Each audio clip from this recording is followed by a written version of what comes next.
அதிமுக வேட்பாளர் அசோகன் தீவிர வாக்கு சேகரிப்பில் ஈடுபட்டு வருகிறார். அது குறித்தான விவரங்கள் ராஜேஷ்.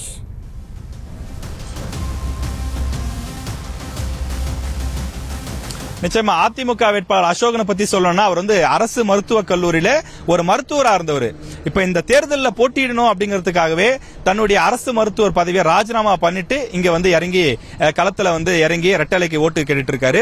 அவருக்கு பக்கபலமா இருக்கிறது யாருன்னு பாத்தீங்கன்னா அவருடைய அப்பா பூக்கடை ரவி அப்படின்னு சொன்னா தர்மபுரி சிட்டிக்குள்ள ரொம்பவே ஒரு பரிச்சயமான ஒரு நபரா இருக்கிறாரு. தன்னுடைய தந்தையினுடைய செல்வாக்குல களமிறங்கி இருக்கிறாரு. அவருக்கு முன்னாள் அமைச்சர் கே பி அன்பழகன் மிக தீவிரமான பிரச்சாரங்களை முன்னெடுக்கிறாரு. ஒரு அமைச்சருங்கிற அடிப்படையிலும் நீண்ட காலமாக இந்த தொகுதியில் அறியப்பட்ட முகம் பிளஸ் பல முறை சட்டமன்ற தேர்தலை வெற்றி பெற்றவர் என்ற அடிப்படையிலும் அவர் பல கிராமங்களுக்கு பல நிர்வாகிகளை கூட்டு தனித்தனியா ஆலோசனை பண்றது மீட்டிங் போடுறதுன்னு சொல்லி பல விஷயங்களை பண்ணிட்டு இருக்காங்க. ஏற்கனவே உள்ளாட்சி தேர்தலில் சில பிரதிநிதிகள் வெற்றி பெற்றிருக்காங்க. இங்க இருக்கக்கூடிய தருமபுரியை பொறுத்த வரைக்கும் 6 சட்டமன்ற தொகுதிகள் இருக்கக்கூடிய நிலையில பல சட்டமன்ற தொகுதியில் ஏற்கனவே வெற்றி பெற்றிருக்காங்க. இப்பவும் பாத்தீங்கன்னா பாப்பிரெட்டிப்பட்டி உள்ளிட்ட 3 சட்டமன்ற தொகுதிகளில் அதிமுக எம்எல்ஏக்கள் இருக்காங்க. இதெல்லாம் அதிமுகவுக்கு ஒரு பாசிட்டிவ் சைனா பார்க்கப்படுது. அவங்களும் மிக தீவிரமா பிரச்சாரங்களை பண்ணிட்டு இருக்காங்க. அசோகன் அவர்களை பொறுத்த வரைக்கும் அவர் சொல்லக்கூடிய விஷயம் என்னன்னா, இளைஞர்களுக்கு ஒரு வேலை வாய்ப்பை நான் உருவாக்கி தருவேன். தர்மபுரி ஒரு பின்தங்கிய மாவட்டம் சொல்லி சொல்றாங்க.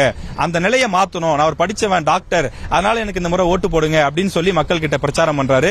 அவருடைய தந்தைக்கு இருக்கக்கூடிய அந்த பேர் புகழ், அது மட்டும் இல்லாமல் அதிமுக ஆட்சியில செய்திருக்கக்கூடிய பல சாதனைகள், கடந்த 10 ஆண்டு காலத்தில் இருந்த நாங்க இந்த திட்டத்தெல்லாம் கொண்டு வந்தோம், இந்த பயன்லாம் உங்களுக்கு கிடைச்சதுக்கு காரணம் அதிமுக ஆட்சி தான். நான் நிச்சயமா போயிட்டு உங்களுக்கு கேட்டு இந்த தொகுதிக்கு தேவையான அத்தனை விஷயங்களையும் பெற்று தருவேன் அப்படிலாம் சொல்லி ரெட்டலைக்கு அவர் தீவிரமா வாக்கு சேகரிச்சிட்டு இருக்காரு.